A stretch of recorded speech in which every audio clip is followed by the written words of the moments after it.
and in reference to something you tweeted, which was that, and this was a very provocative tweet, Russia will not be the one accused of the bulk of crimes in Ukraine. It will actually be the Ukrainian ultranationalists, the Azov battalion. Let me just play a quick clip of a video that I think might support that contention somewhat if people find it extreme. And this is, well, we should get the sound on here. Terminator. This is the theme of the Terminator 2, one of my favorite themes, by the way.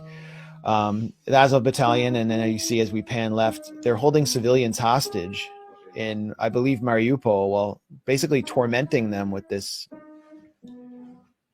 Let's watch it again, just to the full effect of the terror. And this is so chilling to watch. So yeah, I mean, there's so many videos going around now of average Ukrainians. Well, I don't exactly know who they are. They're being strung up to poles with like saran wrap, like packing wrap, and they're being tortured. They're having their pants lowered and having their genitals and butts like hit with rods by the street patrols of Azov and other vigilantes.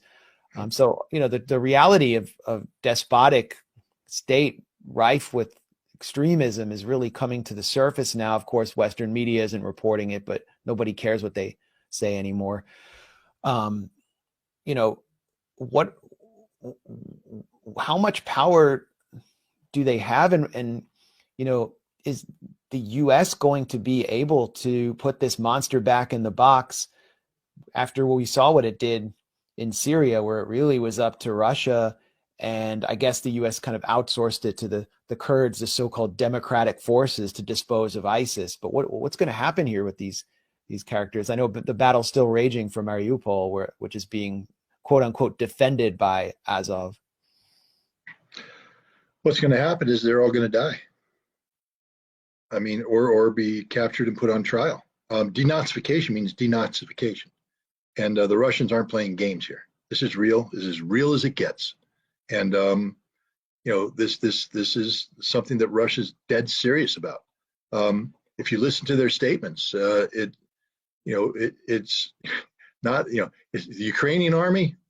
You're welcome to drop your weapons, come to us, be surrendered, and all that kind of stuff. The Nazis are going to be liquidated. And my understanding of the Russian term liquidated generally means something similar to what it sounds like. No, this is brutal. This is real. This isn't games. This isn't the West promising something and failing to deliver. This is a stated military objective of the Russian campaign. A Russian campaign, by the way, which has cost the Russian army thousands of lives. Thousands of lives. I'm not saying 10,000. I'm not giving the big number, but it's over 1,000. And you don't pay that blood price just to walk away from a problem of this nature. Russia is committed. They're going to finish this.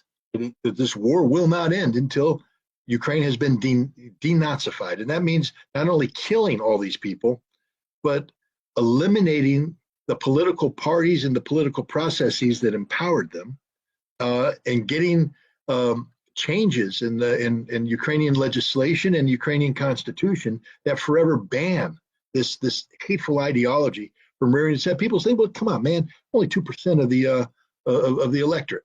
How much power can they have? Enough power to intimidate Parliament into voting for a Stepan Bandera day. This isn't about winning elections.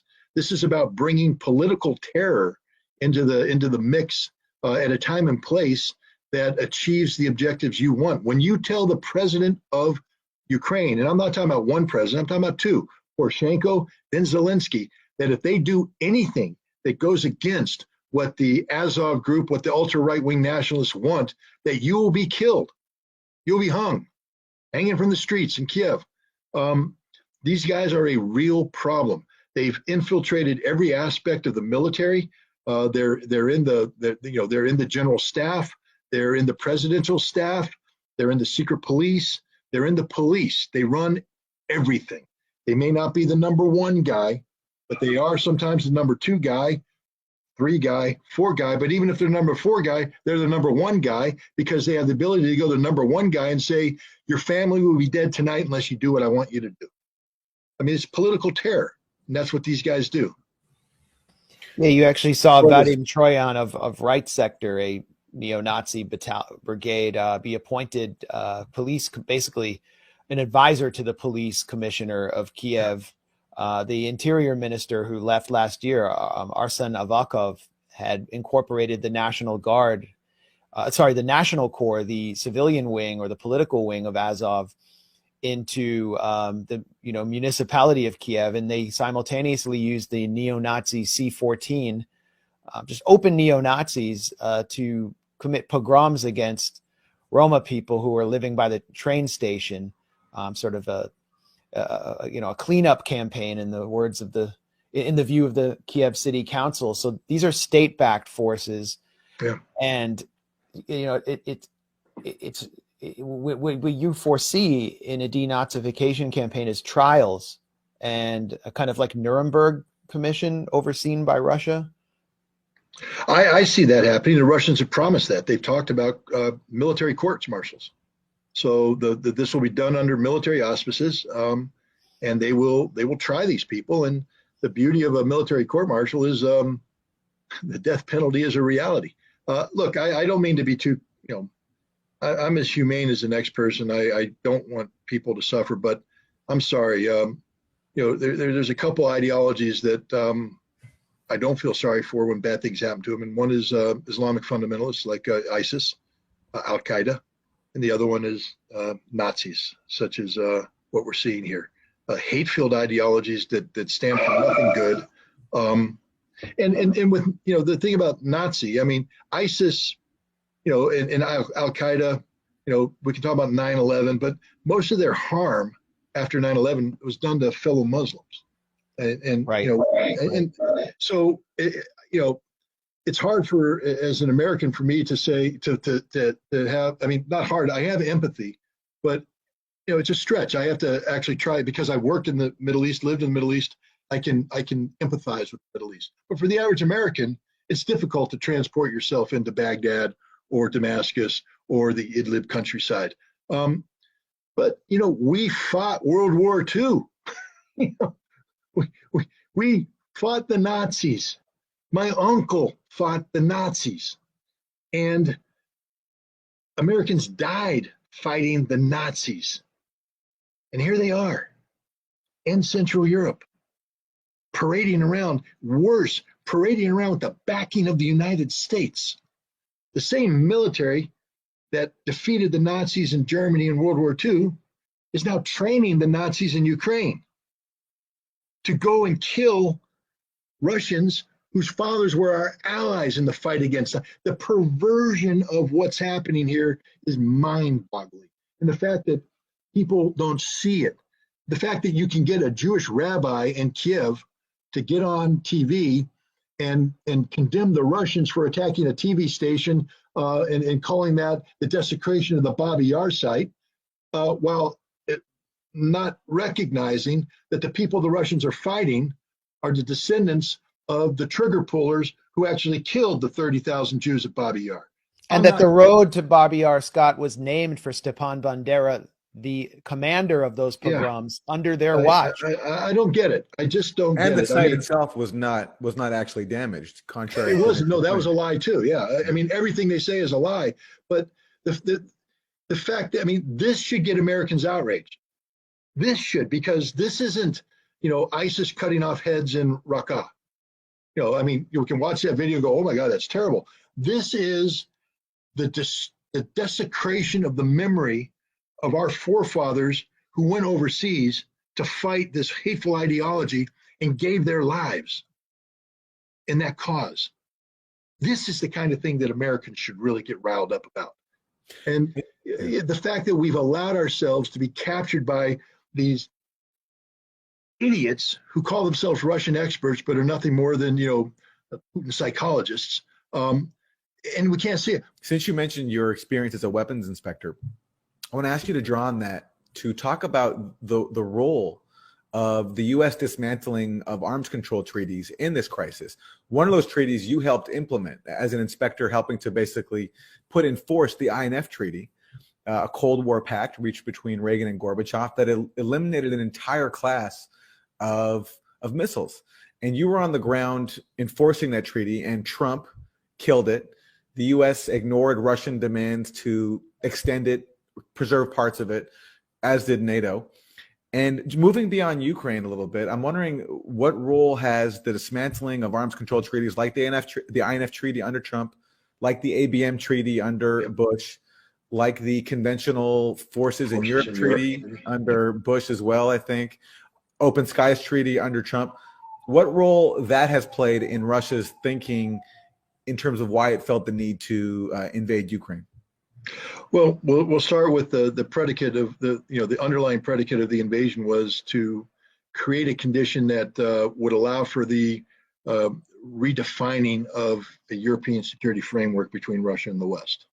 Now, why would Russia need a European security framework redefined? Because the existing one is viewed by Russia as representing an existential threat, an existing one that has an expansive NATO coming right up to its borders, a NATO that believes that it can operate outside of the framework of the United Nations Charter, Article 51. The only allowed use of force is in self-defense or authorized by Chapter 7. Well, NATO says we're not a state. We're not a member of the United Nations. Therefore, we're not bound by Article 51. That's actually the argument they used to justify their intervention in Serbia in 1999. So you have this aggressive, offensive-minded organization that comes in, and there's nothing to hold it back. And what I mean by that is, look what they did in Poland and Romania. They installed two what's called Aegis offshore sites, Mark 41 Aegis systems, giant phased array radars that fire SM-3 missiles and that have been adapted for a anti-ballistic missile role. The problem with the Mark 41 system is it's a canisterized system on a ship that, in addition to the SM-3, also has Tomahawk missiles. And a Tomahawk missile put on the ground becomes an intermediate range missile, which is banned by the Intermediate Range Treaty, the INF Treaty. So the INF Treaty became inconvenient to the United States because we wanted to be able to do that. But even when we weren't thinking about that, we were also talking about modifying the SM-3 missile to become something called the SM-6 Typhoon, which is basically a SM-3 that's now modified for a surface-to-surface capability. Again, operating from the same site in Poland and in Romania. Russia just doesn't like this because you turn those sites into surface-to-surface missile launch sites. You're talking about being able to fire a missile that, if it's a Typhoon, can reach St. Petersburg, Moscow, Soviet or Russian leadership sites within 5 to 7 minutes. Why is that important? Let's back up now in time. When nuclear weapons came into being, the United States and the Soviet Union got into an arms race. It was basically, the U.S. looked at Russian missiles, said, well, we need to get our missile, and the Minuteman, solid rocket launch. Boom. The Russians, well, oh my God, the Minuteman can now take out this. So we have to build our own missiles with multiple warheads that can take out the Minuteman sites. And it just got out of control where we were building missile system after missile system. So the minds that be said, okay, why don't we agree on a concept called mutually assured destruction? That is, we both agree that we can kill each other. Therefore, it makes no sense for either one of us to attack. Then what we do is we put in place a ballistic missile, anti-ballistic missile treaty. Why? Because if we agree that we can kill each other, why build defenses? The whole purpose of mutually assured destruction is to agree that we can kill each other. And if you build a defense, all that creates is the need to destroy that defense with more weapons. So the ABM Treaty is one of the cornerstones of nuclear security. It allows this situation to exist where neither side will use nuclear weapons because it means the automatic termination of life for everybody involved.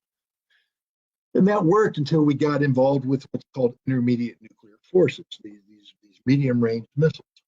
What happened with those is that the Russians were feeling a little out of place they needed a new weapon system to replace the 1950s era, the ones that were sent to Cuba, by the way, the SS-4, SS-5. So the Russians built something called the SS-20, which is a mobile missile with 3 warheads that basically allowed Russia to take out all of Europe in a heartbeat. And the Europeans went, this is really, really bad. And so they asked the United States to come up with a counter. So the US came up with the cruise missile, ground-launched cruise missile, and the Pershing II missile. Pershing II is a solid rocket high-speed missile that if it was fired from a site in West Germany, would be able to take Moscow out in 5 minutes. And the Russians went, we can't tolerate that. That's a very dangerous situation. This is unstable. But so both sides were getting ready to deploy this. Something happened in 1983 during a military exercise called Reforger. They had an internal exercise called Able Archer. Able Archer was a command and control exercise where we were simulating nuclear launch. Now, the Russians prior to this, and we didn't know this, had believed that one of the things the United States would do to launch a secret attack against Russia would be to use a Reforger exercise to get all the troops over there and then launch the surprise nuclear attack. So the Russians are already looking at this large Reforger exercise, and they're listening in, and they go, holy crap, they just issued launch instructions. They're going to war again. This is the preemptive strike. So the Russians immediately put the SS-20 missile units on higher alert, got them ready to launch a nuclear, we're ready to go to war, nuclear war. When the CIA briefed Ronald Reagan on this a year later, allegedly he went pale. He got physically sick. And he said, my God, they couldn't actually believe that we were going to launch a first strike. And the CIA said, yeah, they believed it. And he said, then we have to make sure this never happens again. The end result of this, the INF Treaty, a treaty which banned this class of missile that was seen by both sides as being inherently destabilizing. Prior to the INF Treaty, I grew up in Germany. I went to high school in Germany. I have to tell you, we lived next door to a nuclear weapons depot. It was going to be struck if there was ever a war by a nuclear weapon. And there multiple times a year, my dad went into the bunker because there was a crisis. Now, if he's going in the bunker, that means he's supposed to live through a nuclear attack, weapons attack, which might occur at any moment. So every day I'm going to high school wondering if the world is going to end today, literally. And that happened all the time. That's what Europe lived under, the ever-present threat of immediate annihilation from nuclear weapons. We got rid of those weapons. Wonderful thing. We got rid of them and we brought stability to Europe because no longer is Europe functioning under this hair trigger alert system. They don't have to worry about nuclear weapons raining in on things. What did Donald Trump do? Well, first thing that happened is that George W. Bush got out of the ABM treaty because he no longer respected Russia's nuclear deterrence. And he said that the concept of mutually assured destruction is stupid. We want to live. We want to create missile defense shield that allows us to survive. We're not going to live in an environment where we say, oh, we're going to die. So we did that. We did that because the Russians were weak, because the Russians had nothing. And we kept lying to the Russians saying this isn't about you, but it was all about the Russians. We build that, and then we get out of the INF treaty, the one that the Russians were saying that, we accused Russia of cheating. They weren't. Russia said, no, you guys are cheating. This Mark 41 Aegis system is capable of launching cruise missiles, and you guys are deploying it on the ground, which makes it a violation of the INF treaty. Well, the way we solve that is to get out of the INF treaty. How do we know the Russians were right? Less than a month after we got out of the INF treaty, we tested a Tomahawk missile fired from a Mark 41 system. But we always had the intention of doing this. But in doing this, we've now opened the door to a Russian response. What have the Russians done? They have built an entire category, new categories of nuclear weapons that are designed to defeat any ballistic missile defense system the United States has. And they're telling the U.S. that if you put intermediate nuclear forces on the ground in Europe, we'll have to deploy our own missile systems that we're not deploying right now.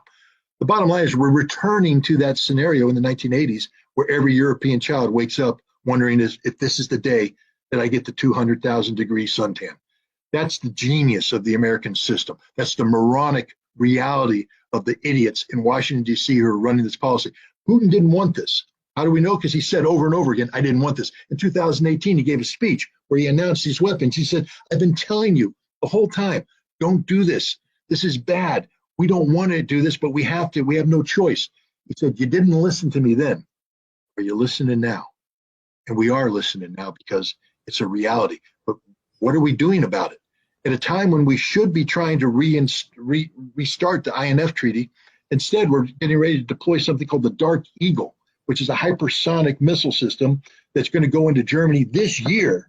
We reactivated the same artillery brigade that operated the Pershing 2 missile during the INF treaty that was done away with. We brought it back to life. It's in Germany right now, preparing to receive Dark Eagle.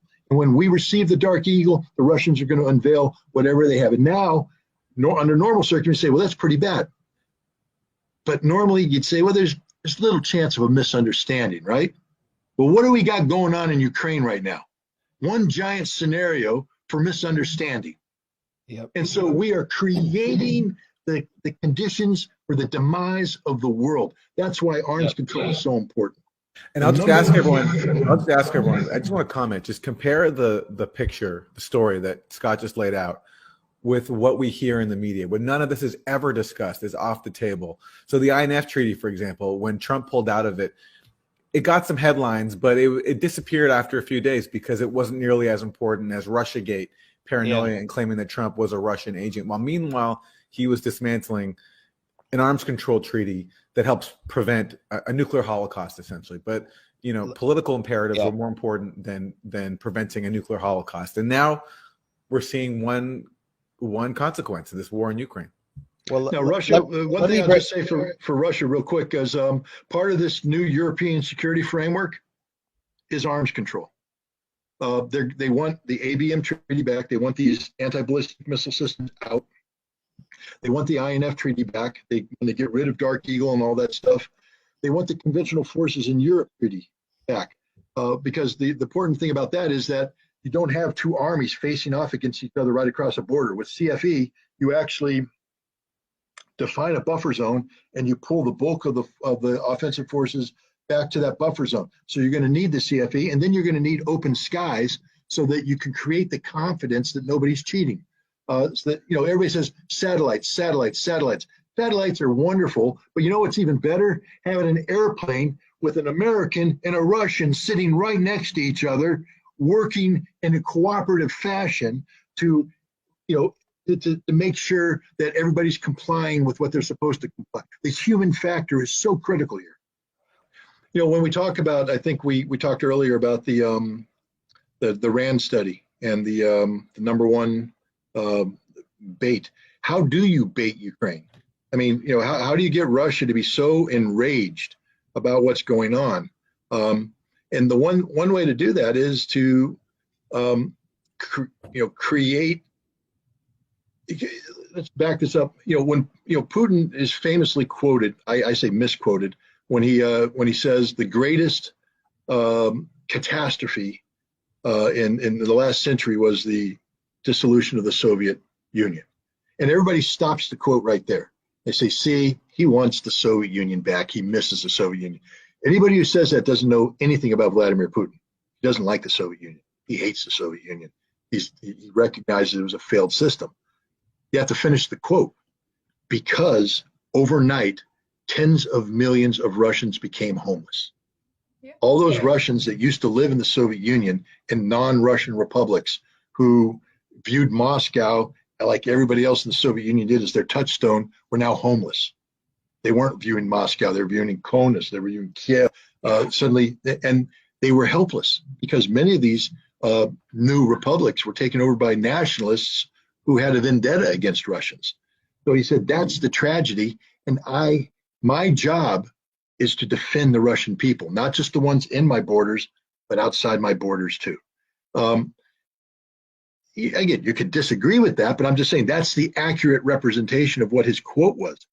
So how do you trap a man who believes this? You create a situation where Russians are put in harm's way, i.e. in Lugansk and Donetsk, where they're getting shelled for 8 years straight. And then you make their enemy not the average Ukrainian, but the most hated thing in Russia, the Nazis. Look, I don't know if any of you have ever been to the former Soviet Union, to Russia. Every town has a monument to those who died in the war. Every family lost not one member, but dozens of members. Families were wiped out. Extended families have members. This is a recurring theme. The sense of loss, the sense of patriotism, the sense of necessity of sacrificing everything to defeat the enemy that was Adolf Hitler's Nazi Germany. This resonates in a real way, a genuine way. So maybe one that we in the West don't understand. We can make fun of it. Oh, look at those old Russians running around in another Victory Day parade. Oh, look at them. Yeah. So Scott, I wanted to ask you about, there's an article in Newsweek magazine in which Bill Arkin interviewed an analyst with the Defense Intelligence Agency and also two senior Air Force officers. And everything they say about how Russia has waged this war so far tracks with exactly what you've been saying from the start. So let me just read a couple of quotes. One DI analyst said that the carnage and destruction could be much worse than it is. That's what the facts show. This suggests to me that Putin is not intentionally attacking civilians, that perhaps he is mindful that he needs to limit damage in order to leave an out for negotiations. Another source quoted said, a U.S. Air Force officer said, "I'm frustrated by the current narrative that Russia is intentionally targeting civilians, that is demolishing cities, and that Putin doesn't care. Such a distorted view stands in the way of finding an end before true disaster hits or the war spreads to the rest of Europe." And again, quoting the Defense Intelligence Agency analyst, "I know that the news keeps repeating that Putin is targeting civilians, but there is no evidence that Russia is intentionally doing so. In fact, I'd say that Russia could be killing thousands more civilians if it wanted to." Now, this is not to minimize the very real destruction that is happening. We've seen the pictures of it, but these are the views of current U.S. officials with access to the intelligence. So I'm just wondering how long you think this can last, though. If the U.S. has the influence over Zelensky that it appears to have, and if he's being prevented from negotiating an end to the war, how long do you think that this current Russian strategy on this kind of trajectory that is being described here, how long can that last without Russia eventually turning to causing even far worse damage than it's already caused? Well, I've read that article, and the article is also predicated on the notion that Russia, that their military operations are stalled, and that Russia is using long-range strike weapons as a substitute for the close-in fight. I don't agree with that. I will say that Russia, again, I listened to the Russians, I listened to the Russian leadership. Putin, when he gave his long rambling speech that led to the day before or the day he gave the order to go in, emphasized the connection between the Russia and Ukraine, the real connection, historical connection, the brotherly connection. This isn't a war of hatred. This isn't Russia invading Nazi Germany, where there's visceral hatred for the people you're going up against. This is Russia going into a nation that used to be part of the Soviet Union, a nation that has provided the mothers and fathers to many of the Russians that are in the military today. The interbreeding, that's a wrong word, but the interaction, whatever, between Russia and Ukraine is real. So this isn't a Russian against Ukraine. This is a brother against a cousin, or a brother against a brother, a nephew against a niece. I mean, this is family. All right, so one, I think it would be a very difficult sell to the Russian military to use standard Russian military tactics and operations against the Ukrainians. Line up all your artillery, level everything in front of you, and with massed armor, annihilate everything. Because that's what the Russians do. And they're not doing it right now. They're doing the exact opposite. My wife has friends in the Ukrainian community here who hate Vladimir Putin with a passion. And yet they have family over there in Ukraine, and they called to ask how things are doing. And one of the family members was in a village that had been taken over by the Russians early on. And she says, "Oh my God, did they rape you? Did they rob?" She goes, "No, they're the most polite people in the world. They've come up and they've said, we want." They got the mayor and they said, "Keep governing the way you're governing. If you need help, let us know. We're not here to bother the civilians. We don't want to do destruction, but we need to go forward here. We need to get through here. So we're going to be moving through your village, but we're not here to disrupt." And that's exactly what they did. Now, when you do things like this, you leave yourself vulnerable, and the Russians have paid a heavy price. Many of their columns have been ambushed that otherwise wouldn't have been ambushed if they'd gone in heavy, and hundreds of Russians have died as a result. But the Russians haven't really altered their tactics. They continue to take the soft approach unless the Ukrainians dig in an urban area. When they dig into an urban area, the Russians have no choice sometimes but to fight. And when they fight, they will apply the firepower necessary to achieve a military victory, but one that still requires the Russians to close with the enemy. That means you're going to put infantry's lives at risk as they clear buildings. Normally, Russia would just pull back. They got thermobaric weapons. Everybody keeps saying that's an illegal weapon. It's not. It's not an illegal weapon. It is if you use it exclusively against civilians. But if I've got an apartment complex where I have snipers and machine gun nests up there, and I have to take 3 companies of men to go in and clear that, knowing I'm going to lose 30 guys, because that's just the way it is. Or I can stand back and hit it with 3 thermal barracks and drop the whole thing, kill everybody inside, and keep rolling. The military guy in me says, drop the building. And it ain't a violation of the law of war, because that's a legitimate military target. Yeah, thermobaric weapon, Scott, maybe you can explain, because we hear a lot about it, that they're using thermobaric. It kind of like it lights up everything with flame below it, essentially. And it's shaped kind of like a barrel. I actually found them in Gaza that were used by the Israeli military in heavily densely populated areas. They're just like these huge barrels when they're used.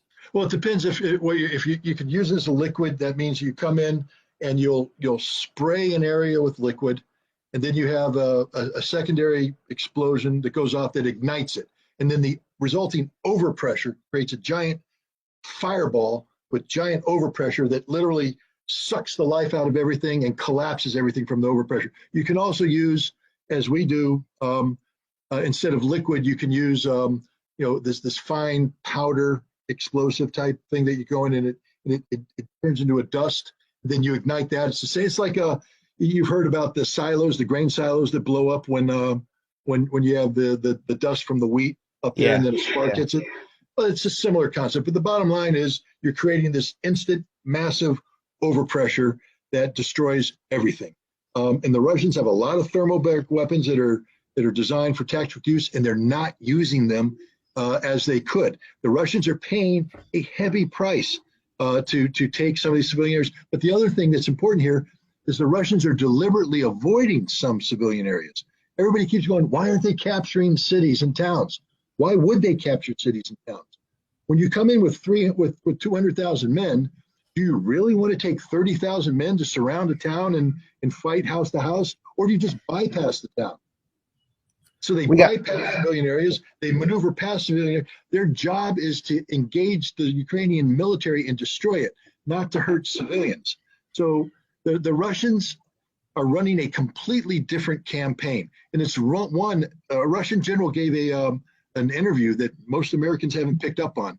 But he talked about, you know how we keep saying that you hear in the West, this is a page straight out of the Russian playbook, what they did in Syria. They leveled Aleppo. They leveled everybody. They killed everybody. No, the Russian playbook in Syria is to surround an area and then bring in humanitarian aid and get the fighters to leave and evacuate so that you don't have to fight in the city. They call it the Syrian approach, and the Russians have said it. We've come in more using the Syria tactics than we do using our normal tactics. We've got about 5 minutes. We've got about 5 minutes. Last question to Anya. I had a question, Scott, and this gets back to what you were just talking about with the strategy of surrounding an area.